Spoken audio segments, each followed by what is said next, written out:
Welcome in to the first episode of Return of the Mac. This is going to be our Mac-centric podcast. And honestly, I just want to get straight into it. So without further ado, introducing my guy Decker, lead of the sports reporter in Ohio. Let's get it. Yo, welcome in everybody. We're ecstatic to start this journey. This is something that I've been wanting to do for a while. A little intro for me. So I'm Eric Decker, the sports editor for the Athens Messenger. I'm a full-time reporter covering Ohio athletics as my primary, but kind of overall just with that covering the MAC and everything and the Mid-American Conference. And it's something I've always wanted to do to kind of increase the coverage of my area, what I want to do, kind of introduce my thoughts and my expertise into Mid-American Conference coverage. And what we're trying to bring here is that there are plenty of, I guess, outlets, medias, podcasts that cover the MAC and do a wonderful job doing so. But I would love to create the opportunity for an audience to hear directly from a firsthand source who deals with Ohio University athletics, someone who's been to multiple Mid-American Conference football championships to cover, someone who's actually in the know and has inside information for the conference and the wealth of fans that it has. Because, I mean, being here for the past few years, I've learned and I've understand the ferocious nature of fandom that comes in the Midwest, the Rust Belt, just the Mid-American Conference as a whole. I'd like to say there's no better option. This is something I've wanted to start for years, but there's no better option than right now because I found the perfect partner to do so with AI. AI growing up, I mean, he could tell you a little more in a second, but growing up as an Ohio kid, he understands kind of the nature of the beast that is the Mid-American Conference and what Ohio sports and all across the Rust For Belt means sure, to for sure. everyone. Yeah, And I will say, I want to say, like, not everybody looks at the MAC conference as a big conference. So, and it is a very, very small conference, but to us in like this little region area, it's very big with fandom and just in Ohio, bro. I think it's 4 or 5 schools in Ohio. well, I can't even count. There's more than Yeah, that. yeah, it's crazy. So like the amount of MAC schools that are represented in Ohio and how they come to the high schools and they really try to dominate recruiting here, really picking up the scraps from like Ohio State and Cincinnati, even Xavier in basketball. Mhm. So like all that goes together. And the MAC is something that is it's just so intriguing. Like it's very in depth. So go ahead. Yeah, no, and this podcast is something that we wanted to create to give fans another avenue to hear even more about the whole conference and the sports, primarily in football and basketball. We'll get into all of it, but um, I wanted to provide a area of content that will go deeper than most other podcasts, most other media outlets that want to give you the primary knowledge and what you need to hear about the Mac. Yes, sir. So, with all that being said, great introduction. This is my guy Decker. It's AI. We're gonna go ahead and start things strong, and we're gonna get a tourney view. So we're gonna be looking at the tourney today. The winners, the upsets. I have a bet slip at the end. So you guys stay tuned. Thank you for joining the first episode. The first episode of Return to Mac. With that being said, we're gonna go straight into tourney views. With tourney views, we're gonna take an overall pretty much forecast of the whole tourney. Decker's gonna give you some picks. At the end, we'll go ahead and give you some bets so you can make some money.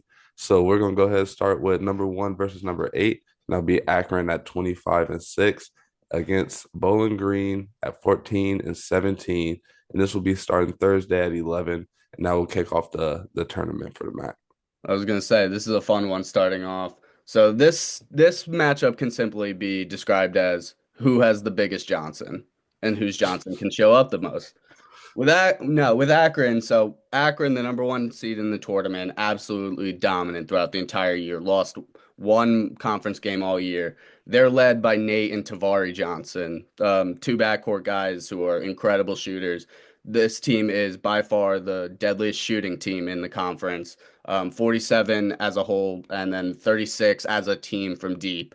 Um, Akron, you could hear it throughout years and years worth. Akron consistently in basketball has always had the largest war chest for NIL since this has been introduced, and has one of the biggest basketball budgets in the MAC.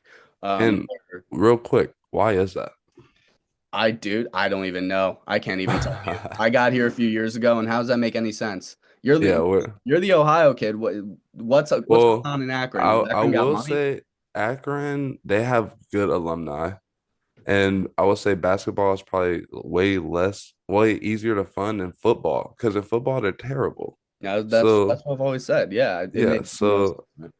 I mean, honestly I would think LeBron James gave him some money. Go ahead though. They're getting some of that from the I wish school or whatever that is. Yeah, I for promise. sure, for sure. Um, but so with them, they're consistently bringing in high level power four, power five transfers. But so with them, they're a lethal shooting team. But when they do miss, they have one of the best rebounders in the conference, down low. James Okonkwo coming from England. I can't even tell you what town, but he's an England native coming Crazy. over from the Isles, over here.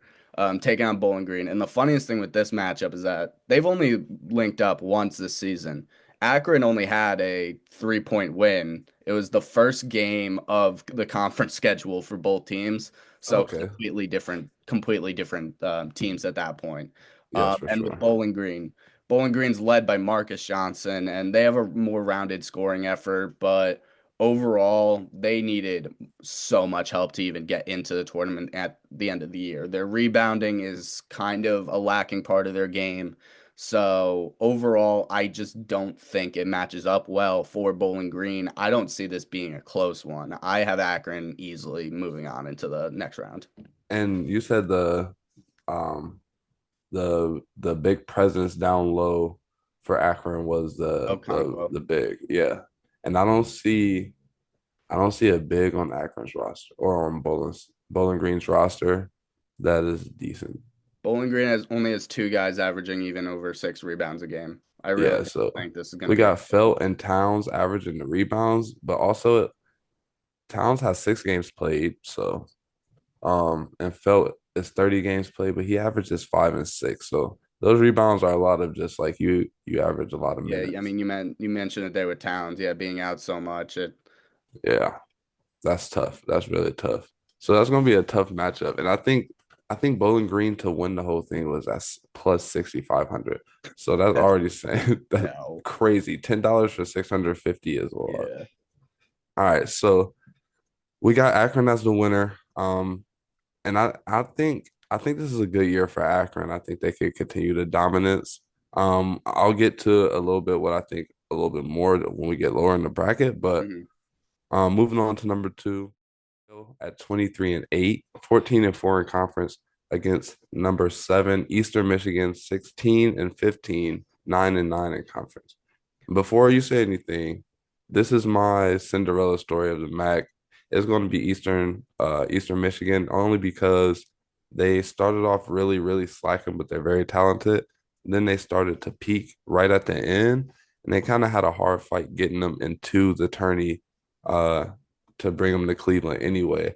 So with that being said, they're kind of peaking at the right time, and I know that's kind of how college basketball is affected a lot. So go Oh, you ahead. mentioned it right there. All that matters is the 3 days in March, especially in the mid-major conferences where it's a one bid league where you need to win in order to get any sort of bid. Oh yeah, for sure. It's all about those 3 days, and you made the exact points there with Eastern. I truly think this could be the game of the tournament for this year.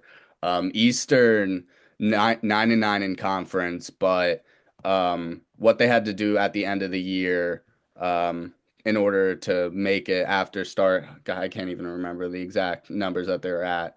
They went 5-2 over the last seven. 7 games. Conference games in order in the even to make this game. But the thing with them is that um, Jalen Terry and Deshaun Nelson are fantastic scoring options for them. Terry is a backcourt option, is fantastic in the side, and with Nelson dominates down low along with Christian Henry. I truly believe that Eastern could really be a dark horse for this tournament, and especially against a Miami team that has kind of come out of nowhere in the last few years. under Travis Steele and kind of what he's been doing there. Um, this is kind of the best season that they've had in recent memory, and um, the reason why is because they're arguably the best shooting team in the MAC. Three out of their top four scorers are shooting over 40% from three this year alone, with Peter Suter, Cam Kraft, and Ian Elmer kind of leading the way in that direction. Um, to mix that, they've also had the third best conference defense in the league. So when looking at it that way, Miami kind of has had this dominant stretch, but they've also had just as many games where it's kind of a coin flip where it could go either way. Um, and especially with Eastern this year, they're 1-1 against Eastern with the most recent game going to the Eagles. Um, so in this one, I truly believe that Eastern can and will um, pull it out in this one. Why? Because of three-point shooting.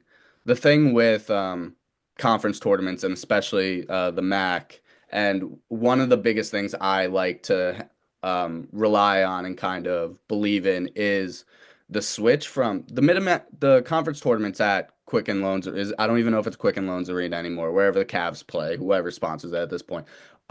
Switching from Rocket Mortgage, I believe. yeah, Rocket Mortgage, yeah. Switching from um, a conference or your home arena or playing in conference arenas to playing in an NBA arena, I truly believe disrupts depth perception and kind of messes up that aspect of the game.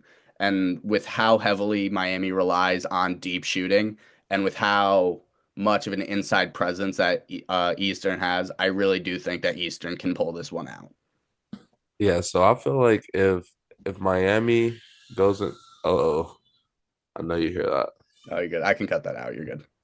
But I feel like if Miami goes in there, they could either shoot the lights out or they could shoot themselves out the game. Because I will say that is a big thing going to bigger gyms, like just being a high school athlete, going to a bigger gym, Yeah, like even in where that, the rim is in a different spot, the hoop is kind of like individual. My thing, I used to hate going to like AAU gyms where like the hoop is kind of like floating. I Mhm. didn't like it because it was like it's more hoops behind this, like, and I was never a good shooter, so it's time to make layups. That's what that was. We're gonna step into a very quick little game recap. So this is gonna be Kent State at 21-10, 11-7 in conference versus Western Michigan, 12-19, 9-9 in conference. Yeah, I was telling you, I think Akron's gonna blow out Bowling Green. I think this one's gonna do the same sort of thing. Kent State, I have them. I don't. It's not even a Cinderella or a dark horse. They're right in the thick of it. I have Kent State as they could win this just as easily as anyone. Rob Senderoff is their all-time winningest coach. They have the experience with guys like Von Cameron Davis, Jalen Sullinger. They've been there multiple years. Um, this is arguably the most experienced team in the MAC. They've been there, and especially with what we were talking about, with how rebounding is going to be really important in this tournament, especially given For where they're sure. playing. Hornbeak down low is a really good rebounder. They really can beat.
our last matchup, and that will be Toledo at 17 and 14, 10 and 8 in conference. Coach Todd, I can't say his last name, It's against number Kowalczyk. I don't even know how to pronounce it. Kowalczyk. Yeah, So against number five, Ohio, 16 and 15, 10 and 8 in conference. Head coach Jeff Bowles. Bowles. Bowles is my man. I love that. I love that Let's guy. go. Let's go. I'll So try go to ahead and be talk. as unbiased as I can, but Bowles is a great guy, great coach. He's won a MAC title. Was it 20? They won the MAC title in 2021. He was a player for Ohio in the 90s. Kind of just like a revered figure in the area. But with this matchup, I'm a little scared for the Bobcats.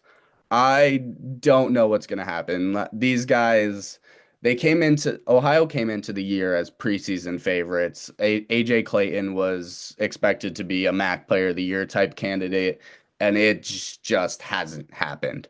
It's been wildly inconsistent the whole year. They've had those flashes of greatness. Well, we say Akron won 17 and 1 in conference. The one loss was to Ohio. Ohio beat them by 17, but it was at Ohio where the Bobcats just don't seem to lose at the Convo. They just never have. And the thing is with this team is they've been dealing with injuries the entire year. Clayton's been dealing with some foot injuries that's he's been playing through and still been playing through the whole year. AJ Brown, Aiden Hadaway, forwards who have been kind of dealing with injuries. Sharif Mitchell, a backcourt guy who's been dealing with injuries the whole year. They've been fighting through adversity the whole year, and um, I just don't know if they have enough to kind of push through what they're dealing through right now.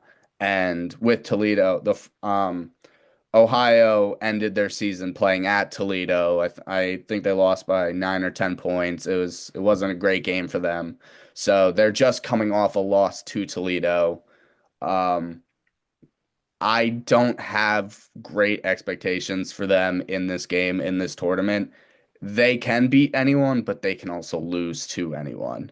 So really, I would lean towards taking the Rockets in this one over Ohio. So As much as it hurts to say. that's kind of shocking too, because I Yeah, was expecting you to I go to Ohio. the injuries, the lack of consistency, it's hard to sit The here. neutral sighting. Yeah, it's hard to sit here and truly. I mean, and we still don't even know if their best forward's gonna play. Yeah. Yeah. We still don't That's even fair. know. Let me pull up my Discord right now. All right. So with my bets, I'm gonna go ahead and take Akron, Toledo, Eastern, and Kent. All right. So I'm gonna take those. And if we parlay that, I was gonna say those you lines parlaying aren't. them together. Yes, but the lines aren't out yet because it's max, so it's so small. So on Hmm. FanDuel, the lines aren't out. So when I get those lines, I can make a short and drop that real quick. But I have Eastern Michigan winning the whole thing at plus 5,000. Bet 100, get Wow. 5,000 back. But like you said Toledo is a sleeper and they're at plus 2,000. Well, So that's a hell of a bet well, too. Toledo, I wouldn't believe in as much as Toledo because Was it Toledo or Kent it State? was Kent State. Kent State. Oh, they're plus 200. So everybody I was believes gonna say, yeah, that's what I'm saying. They're not even a sleeper. They're just as much as in as as Akron. Akron. Yeah, Yeah.